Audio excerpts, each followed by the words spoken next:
આપણા રાજ્ય અંદર અત્યારે કેમ ચાલી રહ્યું છે? અરે મહારાજા, આપણા રાજની અંદર અત્યારે બરાબર ચાલી રહ્યું છે મહારાજા. અરે પ્રધાન, કહો મહારાજા, આપણે રાજની પ્રજા અત્યારે કેવી રીતે રહે?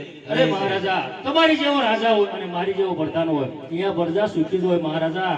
એ બરોબર છે પ્રધાનજી, આપણી ગૌશાળાની અંદર ગાયોને નીણ કેવી રીતે નખાઈ રહી છે? મહારાજા, આપણી ગૌશાળાની અંદર ગાયોને નીણ બરાબર નખાઈ રહી છે મહારાજા. અરે પ્રધાનજી, ઘણા સમયથી નગર ચર્ચા કરવા માટે ગયા નથી. અરે હા મહારાજા. અરે પ્રધાનજી, મારા વિશે રૈયત શું વિચારી રહી છે એ જાણવા માટે ચાલો આપણે આજે નગરની ચર્ચાએ જવું છે. અરે હાલો મહારાજા. હે આજે રાજાને પરદા